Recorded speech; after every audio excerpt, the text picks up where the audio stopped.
Siemanko moi drodzy, zaczynamy kolejną serię, kolejną wyprawę.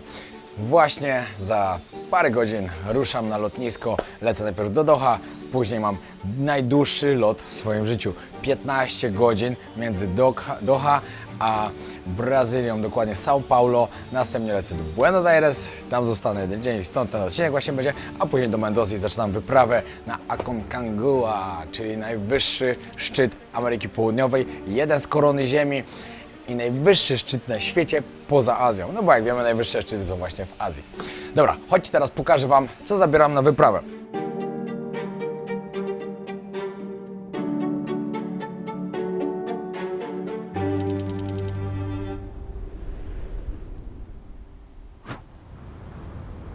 Głównym sponsorem kanału jest marka SFD Suplementy Diety najlepsze na rynku. Użyj kodu wojownik 10, aby dostać 10% zniżki. Sponsorem kanału jest wypożyczalnia samochodów. Odkryj auto działające na terenie całej Polski oraz w Hiszpanii. Na hasło wojownik 10 dostaniecie 10% zniżki. Partnerem kanału jest marka Enteros Gel, innowacyjny preparat, wyrób medyczny, który wspiera naturalne procesy oczyszczania. Szukasz najlepszych wycieczek na Phuket, Phi Phi Island, Sanktuarium Słoni, James Bond Island i inne? Napisz do nas na Instagramie. Polacy na Phuket, zapraszamy.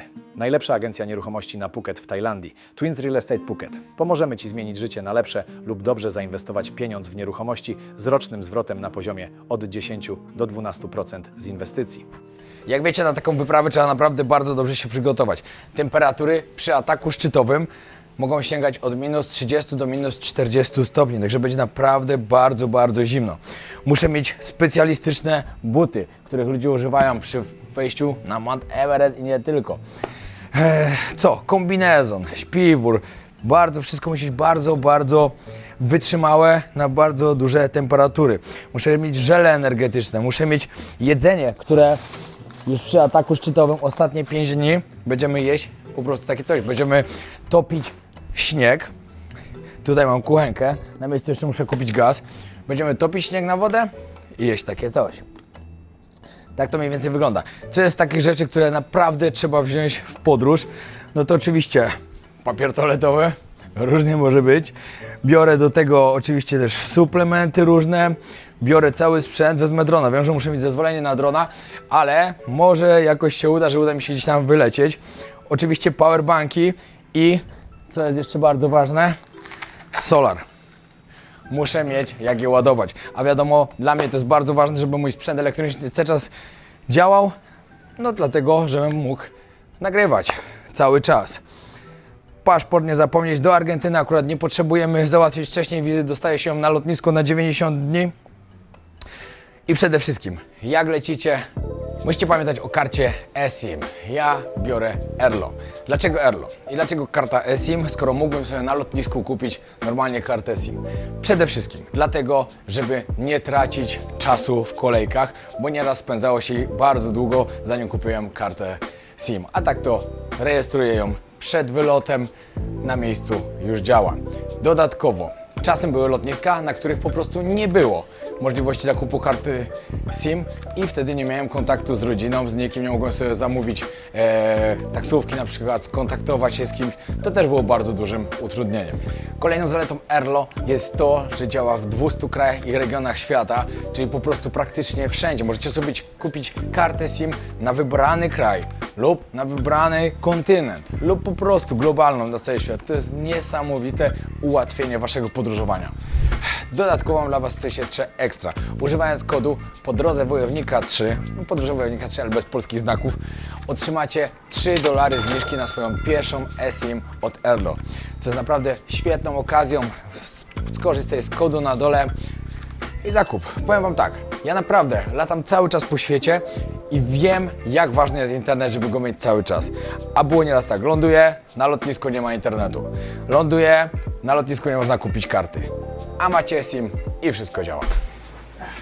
Mam tyle bagażu, że jak wejdę z tym do samolotu bez przypału, to będzie cud. Ale mam nadzieję, że tak. Myślę, że gorzej później będzie już całkiem w małym samolocie. Będę leciał z Buenos Aires do Mendozy, bo to trochę waży. Ciao, ciao.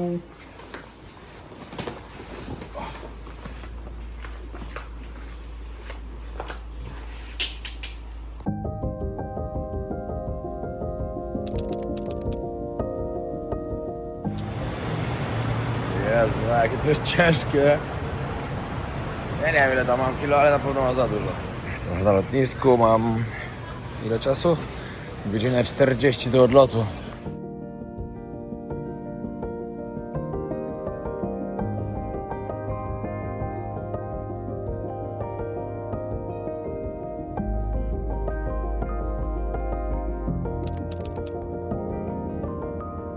Trzecia 18, 21 stycznia. Jestem w Doha. Kolejny samolot za 5 godzin. Świetny jest ten park tutaj zrobiony. Jak ktoś ma czas na przykład tak jak ja, to może sobie pospacerować po parku.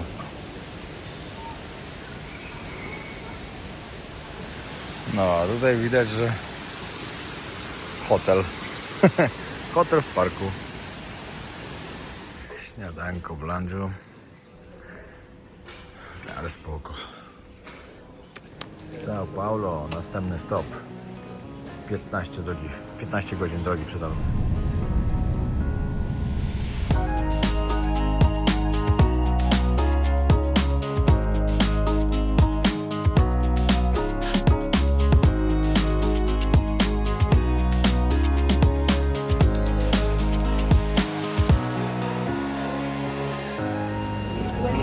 No i po 15 godzinach lotu jestem w São Paulo, Brazyl.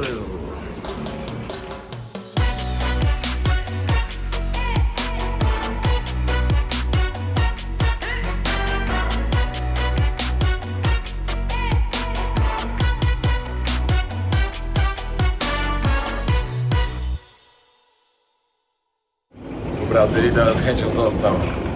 Jeju, ale mi się tutaj podoba. Naprawdę Rio de Janeiro, znaczy teraz jestem na São Paulo, ale Rio de Janeiro to jest moje ulubione miasto Ameryki Południowej. Bardzo się nie mogę doczekać, aż znowu tam polecę.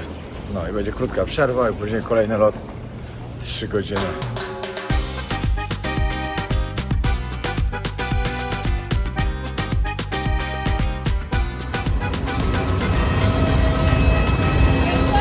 Lot numer 3, teraz 3 i 3 godziny, o.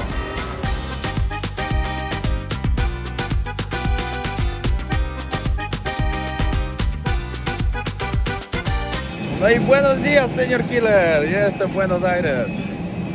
Pieczątka w paszporcie, jestem w Argentynie. Ciekawe, czy jak zrobię już wszystkie kraje świata raz i zobaczę w ilu krajach byłem 2 razy, a pewnie będzie ich od razu ze 100. To pewnie kiedyś się zdecyduję zrobić jeszcze raz wszystkie. Wiecie, no, fajnie być wszędzie, w każdym kraju raz, ale jeszcze lepiej być 2 razy. Czemu nie? Cała i zdrowa. No i dobra, Uber zamówiony, już od razu nawet tutaj stał, także idę go odebrać. Parę minut stąd mam swój hotel.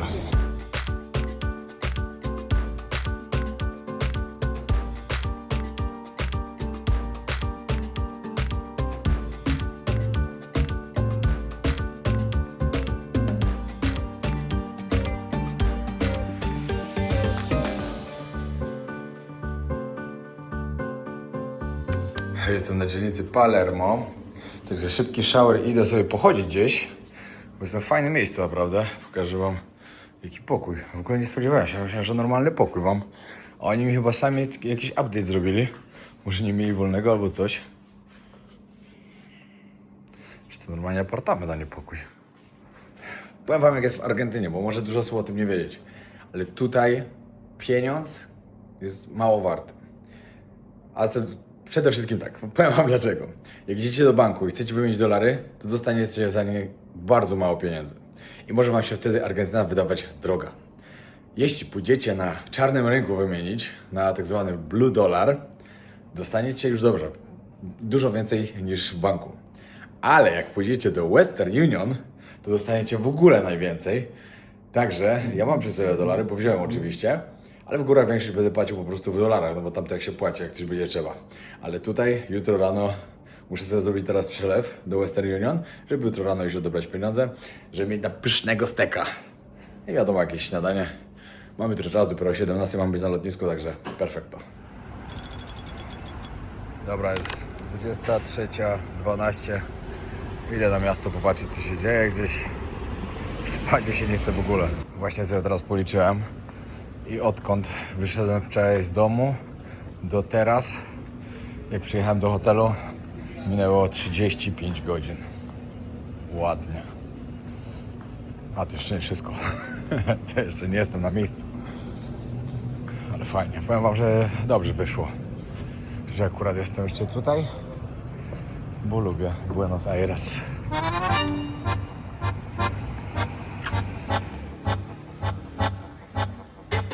Jestem właśnie na Palermo Soho, a idę teraz na plac Serrano.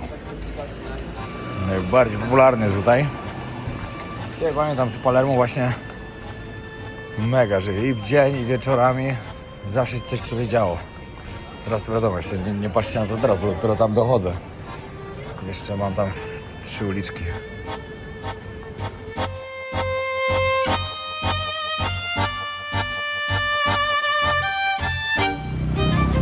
Ja nie wiem, kiedy uda mi się usnąć, serio. Ja w głowie mam już 9 rano w Tajlandii. Dodatkowo spałem przez ostatnie 35 godzin, to co najmniej z 15 przespałem. Przerąbane będzie jutro. To Palermo to jest taka artystyczna dzielnica, że co kawałek można zobaczyć jakieś fajne murale. Restauracje też fajnie pomalowane. No i tutaj się zaczynają te wszystkie bary. No i tango argentyńskie, moi drodzy, z tego jest znane są te ulice, szczególnie jak się jutro pójdziemy gdzieś, pokażę wam. Dzisiaj jest czwartek, to pusto trochę. No dzisiaj jest to bardzo spokojnie. Myślę, że tutaj to weekend, to wtedy by się działo na pewno. No jak tu byłem ostatnio z Lalą, to było zdecydowanie dużo więcej ludzi, ale nie wiem, czy to nie był weekend przypadkiem. Dzisiaj 24 prawie już spokojnie jest bardzo. Tutaj Polacy po wojnie byli też przesiedlani, czy w czasie wojny. To sprawdzę. Ale też wiem, że naziści się ukrywali po wojnie tutaj właśnie w Argentynie. I to bardzo, bardzo wielu. No, dobrze mówiłem. W czasie wojny i po wojnie. Tutaj 20 000 Polaków zostało też przesiedlonych i też z armii Andersa, też z ZSRR, którzy byli tam wysiedleni. No 20 000 to jest całkiem spora liczba, żeby stworzyć Polonię. I z takich ciekawostek jeszcze. Teraz Polonia w samej Argentynie liczy podobno 170 000 ludzi, ale wielu z nich po prostu, wiecie, oni są pochodzenia polskiego i tak dalej, wielu z nich po prostu się utożsamiają jako Argentyńczycy. Wtedy po wojnie, dlaczego oni tutaj też wyjeżdżali? Wielu z nich to było bardzo wielu wykształconych ludzi i oni nie chcieli żyć w Polsce komunistycznej, Polsce sowieckiej. Dlatego wyjechali tutaj. Była część z nich, która po 1989 wróciła do Polski.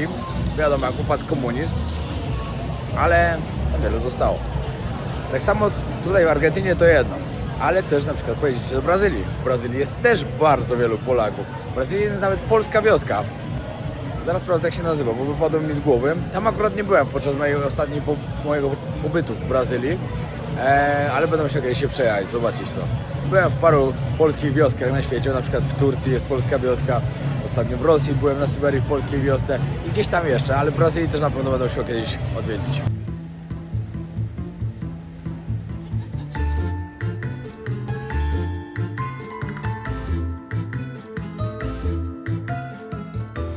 No jednak są tam dwie takie wioski. Aurea, gdzie 90% ludzi ma korzenie polskie z Polakami. Nazywana była polską stolicą Brazylii. I Kurytyba. Ale ja znałem tą drugą. Tej pierwszej nie znałem, szczerze mówiąc. Ta druga jest taka bardziej popularna, przynajmniej bardziej się o niej mówi. A przynajmniej ja bardziej o niej słyszałem. No i w sumie wszystkich, którzy tam byli na Brazylii w tej wioskach, no to wszyscy byli w tej Kurytybie. Znaczy wszyscy, ci, którzy mi opowiadali, że byli. Nie wiem. Dobra, wracam do chaty. To jest 24, spróbuję się przespać. Ja wezmę sobie suplementy wojownika na dobry sen. Mam nadzieję, że usnę. Od rana mam dużo fajnych planów.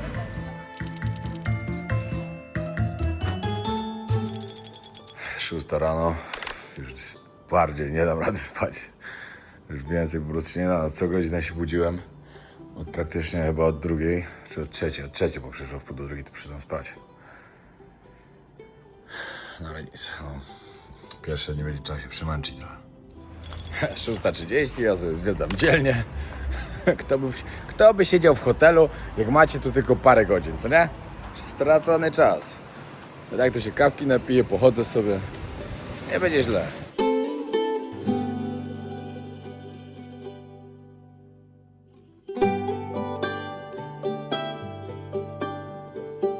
Ulice puste, co jakiś czas jakiś samochód przejedzie, pewnie ktoś do pracy jedzie. No i tak, za 3 godziny dopiero otwierają mi Western Union, za 4 godziny kawiarnie, gdzie idę na śniadanie z polecenia od pani z hotelu. To trochę sobie pochodzę. Ciężko z tą torbą gdzieś wejść. O. Trochę ma plecak jeszcze na plecach. W Katarze to przeszło bez problemu, zobaczymy jak będzie następna linia. Chociaż też specjalnie sobie wziąłem taki droższy tu samolot z Argentinian Airlines.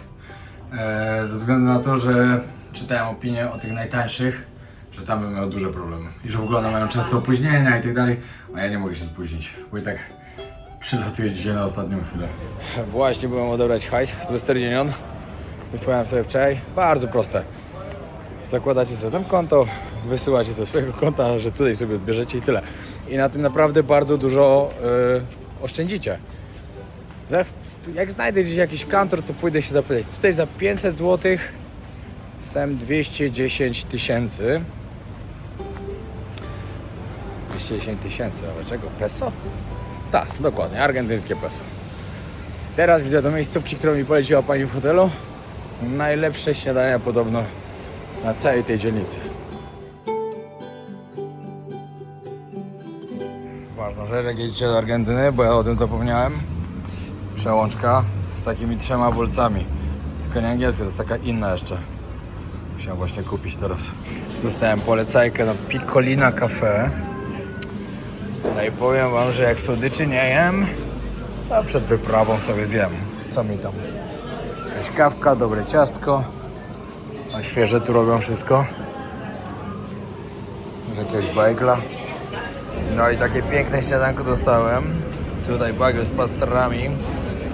Ale tak w Nowym Jorku tego dużo dawali. Tutaj to 1/10, ale i tak wygląda ślicznie. Bułeczka, matcha i lemoniatka, bez cukru oczywiście.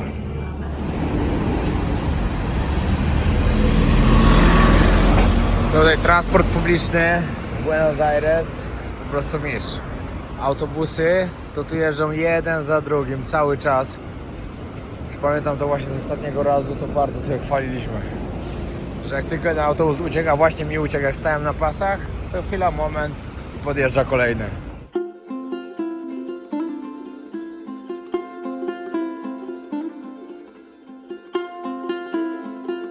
No i przyjechałem do centrum. Moi drodzy, parę informacji na temat Argentyny i Buenos Aires. Buenos Aires, czyli stolica Argentyny, jest nazywana Paryżem Ameryki Południowej. A to dlatego, że jest tu naprawdę bardzo, bardzo dużo teatrów, są piękne kawiarnie. Niesamowity styl w ogóle tego miasta.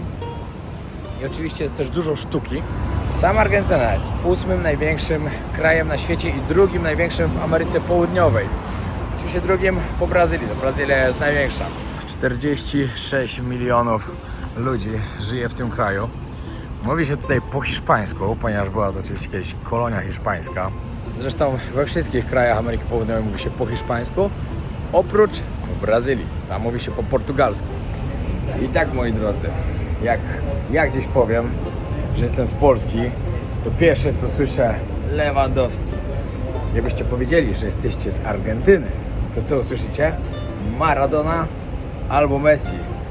Piłka nożna jest tutaj religią w Argentynie, jest po prostu wszechobecna i później wam pokażę. Jak pojadę na La Boca, tam jest właśnie wielki stadion i tam można zobaczyć właśnie głównie 3 postacie.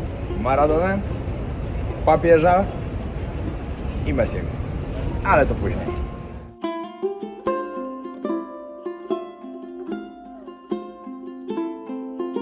do samej natury tutaj w Argentynie, to trzeba przyznać, że też jest niesamowita. Po pierwsze, zaczynacie od lodowców, które są w Patagonii.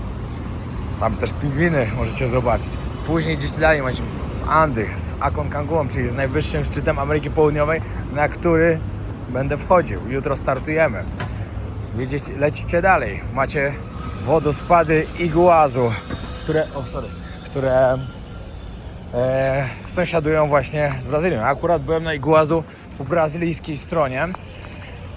No słyszałem, że po brazylijskiej stronie lepiej je widać po prostu. Ale jak będzie kiedyś jeszcze okazja być po tej drugiej, to bardzo chętnie też zobaczę. Są niesamowite. Najpiękniejsze wodospady, jakie w życiu widziałem, a widziałem ich już trochę, ale one zrobiły na mnie ogromne wrażenie. Byłem tam właśnie w 2020 roku, no i nie zapomnę nigdy. W ogóle widziałem, że teraz jest fajna opcja hop on, hop off i właśnie idę zapytać pani, bo szczerze mam 4 godziny na zwiedzanie i może by mi to pomogło. O, tutaj jest obelisk. Idę się zapytać, jak trasa wygląda. Szczerze, to taka trasa, jak tam jest, to mam zamiar 3 miejsca zobaczyć i w sumie dużo lepiej mi się opłaci to zrobić autobusem po prostu. Okej, ten obelisk ma 67,5 metra. Stoi tutaj od 1936 roku, a został tutaj postawiony na 400-lecie założenia miasta właśnie Buenos Aires. I właśnie w tym miejscu pierwszy raz wywiesili flagę narodową. Jak powiedziałem w hotelu, że chcę jechać do centrum miasta, to pani powiedziała, że tak, że trzeba tutaj właśnie jechać. Buenos Aires jest też nazywane najbardziej europejskim miastem w całej Ameryce Południowej. Ze względu na to, że oczywiście była tu kolonia hiszpańska, ale jest tu bardzo dużo ludzi, którzy mają właśnie korzenie włoskie, portugalskie. Polacy tu byli oczywiście, są też, tak jak wam wczoraj mówiłem, wielu Europejczyków tu było. I to miasto naprawdę mi tak przypomina jedno z europejskich miast. Ja się czuję, jakbym był w Europie. Hej, wyczytałem teraz porąbaną rzecz, że Maradona jest tu czczony jak Bóg po prostu, że miał nawet swój kościół. To naprawdę, nie żartuję teraz. Chyba, że to jest jakiś fake news, ale tak jest napisane w internecie. Po prostu on był tu taką świętością. No i lubił sobie co nieco do nosa wsadzić. W ogóle niesamowicie popularne tutaj jest picie yerba mate. Jest to też religią dla nich po prostu. Jest to cały rytuał. Polo kocha yerbę. Ja zawsze jak piłem tylko yerbę, to w sumie zawsze tylko z Polem, jak mnie poczęstował. Spoko, fajne jest, ale dla mnie trochę za słabo, jestem typowym kawoszem. I ja to lubię najbardziej podwójne espresso z odrobiną wody. I to jest dla mnie najlepszy strzał na więcej energii. A yerbkę też tak piję, wiecie, z przyjemności, no wiadomo, po czasie zaczyna działać, po paru takich wypitych tych dolewkach. Ale jednak wolę kawę.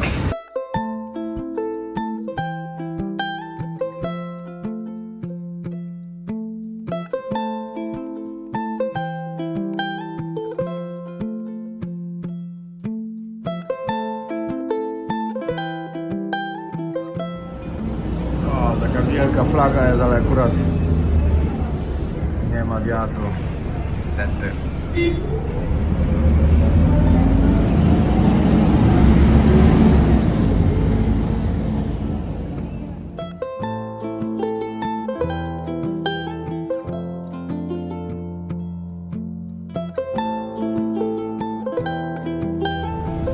Kto tam jest na balkonie, moi drodzy? Maradona! No i tak, żeby przyjechać na tą piękną, kolorową dzielnicę, musicie przyjechać na Caminito. Caminito dokładnie się wpisuje. I zaraz wam pokażę, dlaczego warto tu przyjechać, dlaczego uważam, że to jest najlepsze miejsce w całym Buenos Aires. O, już słychać muzykę. O, już tańczyli nawet. O, widzę panią, jak idzie, i tam pan. Teraz sobie przerwę chyba zrobili. Jest znowu Maradona.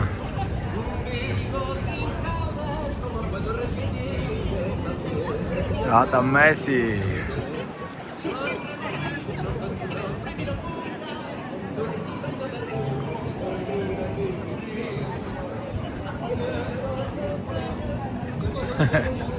Zobaczcie, jaki Maradona.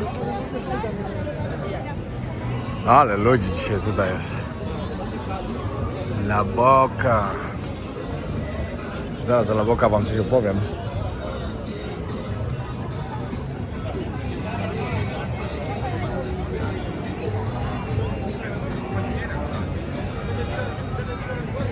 Dobra, zobaczcie jeszcze na początku, co tutaj mają ciekawego na markeciku. No, lubię na markety chodzić, bo zawsze można coś fajnego zobaczyć.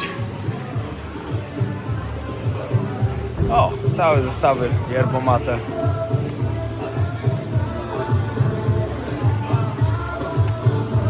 No, coś mi się wydaje, że na powrocie chyba będę musiał sobie kupić.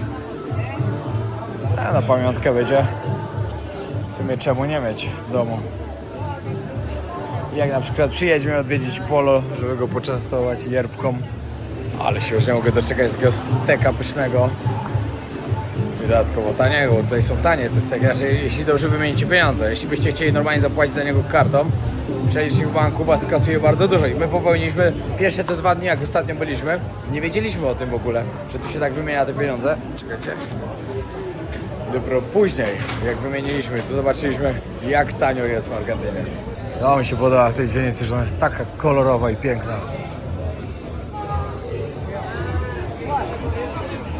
Leo Messi. Ei, garota!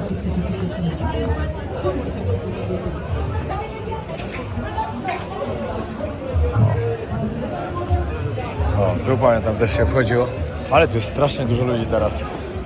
Ostatnio to naprawdę, tu leciutko się chodziło. Tylko czekajcie, który to był rok? 22 chyba? Chyba tak.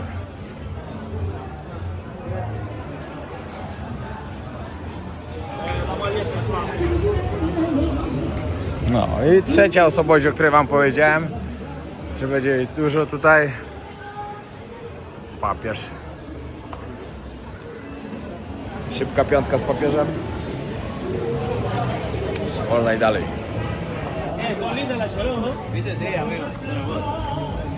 Miejsc tutaj, gdzie sprzedają te argentyńskie steki, oczywiście jest pełno, ale chcę takie miejsce znaleźć, gdzie dodatkowo będą tańczyć tango.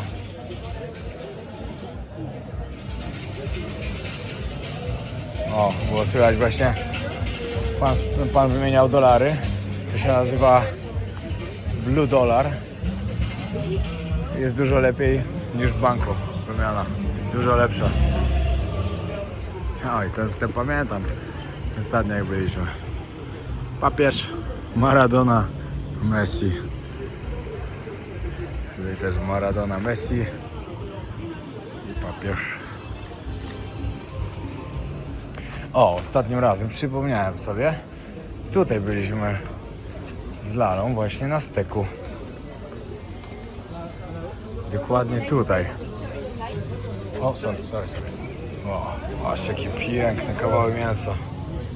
Kurde, odbija się akurat. Teraz godzina. Dobra, za pół godziny tutaj przyjdę. Pamiętam, to jest tak pyszne było tutaj jedzenie, że dzisiaj też tutaj przyjdę. No i właśnie wtedy taka para pięknie tango tańczyła. O, tutaj widzę, że kiełbaski sprzedają jeszcze. Ty, Messi sprzedaje kiełbaski.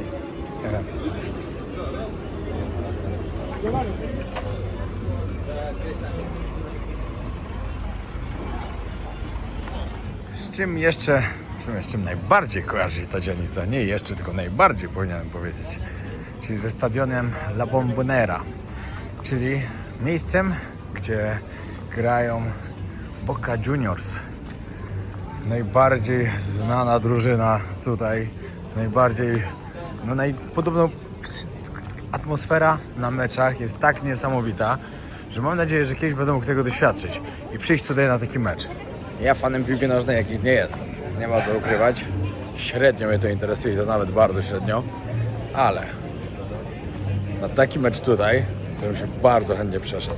Tak samo marzyłem o tym, żeby iść na Maracanã, czyli w Brazylii, w stadion Rio de Janeiro, gdzie ponad 100 000 ludzi wchodzi na stadion. I nawet jak ostatnim razem wylądowałem w Rio i w ten sam dzień był mecz, ale nie miałem z kim iść, nie poszedłem. I tak później żałowałem, że nie zrobiłem tego sam. Ale jakiś, nie wiem, bo zmęczony byłem po podróży i w ogóle mój mózg nie pracował tak jak powinien. Mówię, a dobra, to samemu mi się nie chce, to nie idę. I to był okropny błąd, który popełniłem. Patrzyłem, co oni tam robili, jakieś psy szczygli. Nie wiem dlaczego tutaj, ale to nic. Dobra, myślę, że teraz już jest odpowiedni czas, żeby wracać tam i zjeść steka. Co jeszcze powinniście wiedzieć o La Boca? Kiedyś to była dzielnica imigrantów włoskich, dokładnie. No i przez lata nie było to zbyt bezpiecznie, podobno. Teraz się to zmieniło. Oczywiście dalej, jeśli się wyjdzie gdzieś po boczne uliczki, to różnie może być, ale tutaj w tych głównych jest wszystko dobrze. Zresztą ja i tak uważam, że Argentyna jest mega bezpieczna. Jakby patrzeć na inne kraje Ameryki Południowej, no to Argentyna będzie chyba jednym z najbezpieczniejszych krajów. I w ogóle Buenos Aires też bezpieczne. Wiadomo, jak chcecie szukać problemów, to znajdziecie wszędzie. To jest normalna sprawa. Ale jeśli nie szukacie, to myślę, że w tym kraju będzie ciężko znaleźć. Znaczy, żeby się same znalazły. O, tak powinienem powiedzieć. Dobra, wracam te steki, bo normalnie już mam taką ochotę. Tak się to nazywa dokładnie. Muszę czekać, czy mogę już usiąść po prostu? No można i usiąść od razu.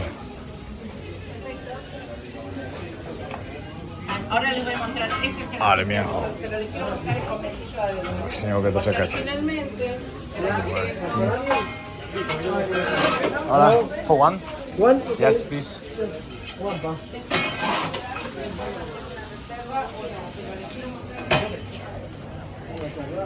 No, wołowina tutaj to jest świętość po prostu. Tak wygląda to miejsce w środku, jest bardzo fajne, klimatyczne takie. Ale niestety zapytałem, czy będą dzisiaj tańczyć. No i niestety się już to nie dzieje w tym miejscu, a szkoda. Powiedziałem panu, że byłem tutaj 3 lata temu, a chyba to było 2 albo 3, nie wiem, mniejsza z tym, że byłem tu kiedyś. I że jak tutaj przyszedłem, to fajnie, jedliśmy sobie steka, tańczyli tango argentyńskie, czy można to teraz zobaczyć? No i pan powiedział, no nie, niestety już nie. Kawka pyszna. Zamówiłem sobie sirloin steak, kosztował 100 zł, mniej więcej tyle w przeliczeniu. No i zobaczymy jaki duży będzie. Ale kiedyś było taniej chyba, tak mi się wydaje. Wydaje mi się, że jak byliśmy to ostatni raz, to za steka się płaciło coś 50 zł chyba. 50 albo 60, a teraz wychodzi 100. I to 100 już po przeliczeniu z Western Union. Normalnie to być pewnie było 150. No to spróbujmy argentyńskiego steka. Wziąłem sobie średnio wysmażony. Pychota. Już wiem, że będzie pyszne.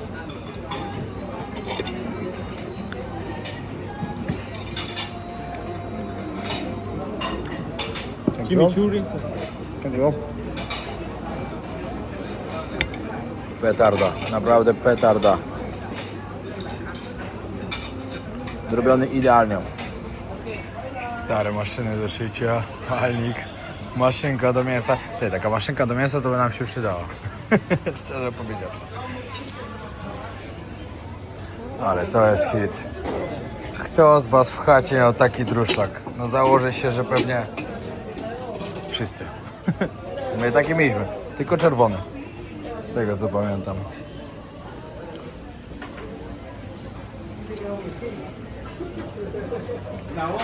Fajne miejsce, naprawdę bardzo fajne. O, tutaj pan przygotuje cały. 61 chicos, dale. Pięknie. Dos sándwiches vacíos. A mięsko to oni potrafią zrobić, dobrze przyprawić.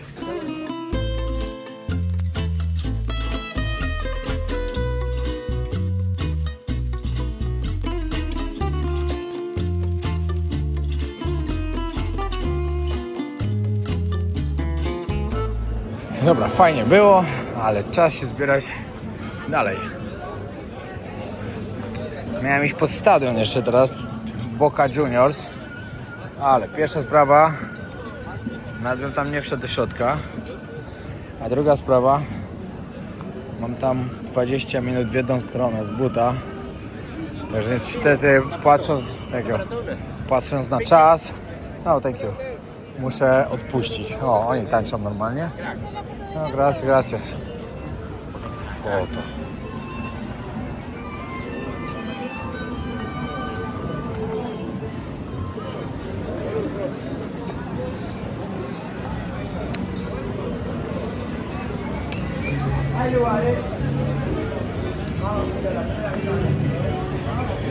No, to jest naprawdę moja ulubiona część Buenos Aires.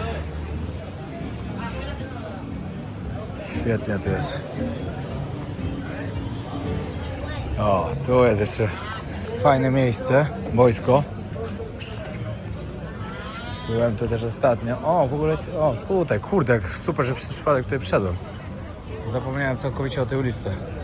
O, tutaj kiełbaski sprzedają. Można sobie zjeść. A. República de la Boca.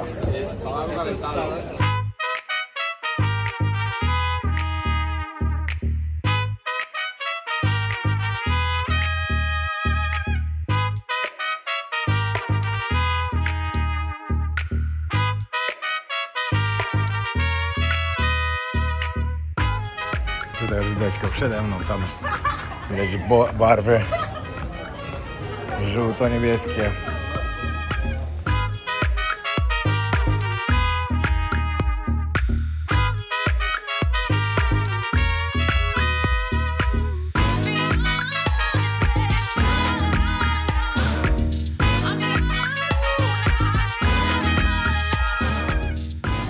Patrz, jaki podobny do Messiego. Dobry gościu. Dobra, jestem pod stadionem i powiem wam, że może będzie jakakolwiek szansa, żeby wejść na stadion i go zwiedzić.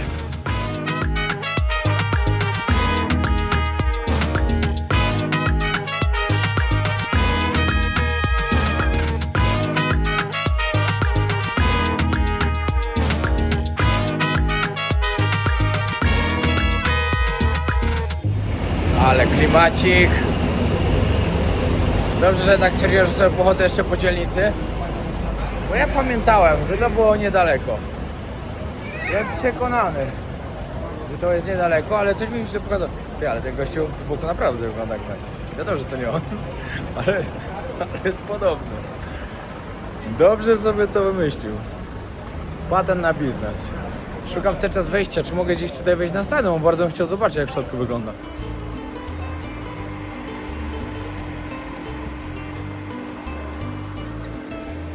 Dobra, próbowałem, ale się nie udało. Niestety już nie wpuszczają. Normalnie można wejść, można zapłacić za wejście, tour sobie zrobić, ale niestety już się nie udało.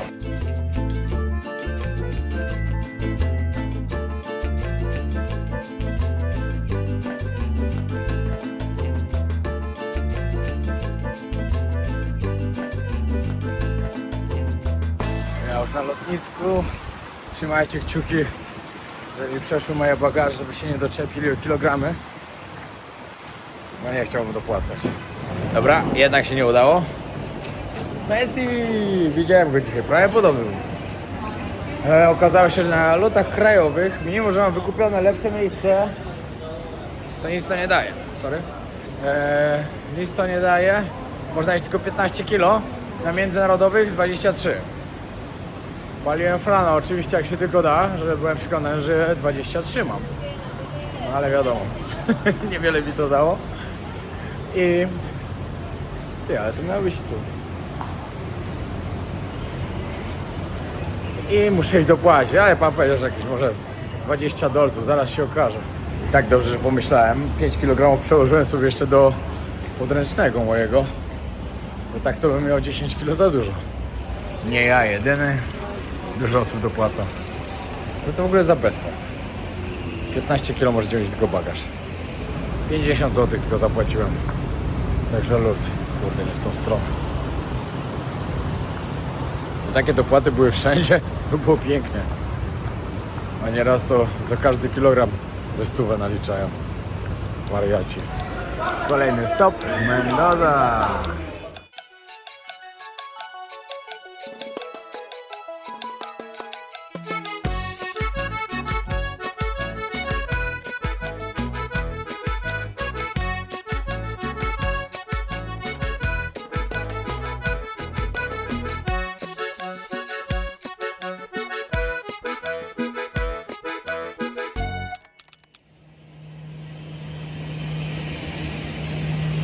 O, jestem zaskoczony, 21. No to dopiero zachód się robi. Ekipa czeka na mnie w jakiejś restauracji. Także biorę swoje rzeczy. Kierowca jakiś mnie odbiera i jadę do nich. No i tak, przed wejściem ktoś gdzieś tu ma na mnie czekać. O. I nie czeka nikt. Dobra, znalazłem ziomka, który po mnie przyjechał. Jedziemy. Nic nie mówi po angielsku, także nic go nie zapytam. No, już z ekipą się poznałem. Fajna się wydaje. Zresztą musi być fajna, spędzimy razem 2 tygodnie teraz. Będziemy cały czas spędzać razem, także musi być fajna ekipa.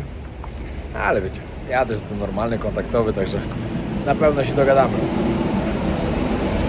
Jutro rano pobudka, śniadanko, przepakować lekko torby i o 11 ruszamy. Ale jutro mamy tylko w sumie 3 godziny samochodem.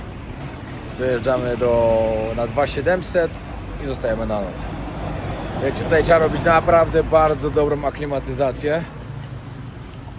No bo 7000 to już nie przelewki. To już naprawdę jest bardzo wysoko. Ładne to miasto jest.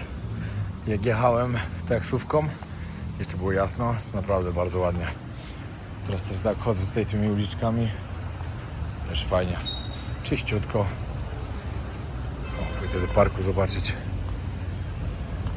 Kurde, przerąbane z tym jetlagiem. Naprawdę przerąbane. Ciekawe, o której wstanę. Bo w mojej głowie już jest drugi dzień. 8 rano. Dobra, tutaj zakończę ten odcinek. Pierwszy odcinek z mojej wyprawy. Jutro już ruszamy w górę. Dzięki wielkie, że oglądaliście. Sponsorem głównym wyprawy SFD będzie, także dziękuję bardzo. Pozdrawiam, trzymajcie się. Zasubskrybujcie kanał, jeśli nie chcecie, żeby was nic ominęło. I trzymajcie za mnie kciuki. Pozdro.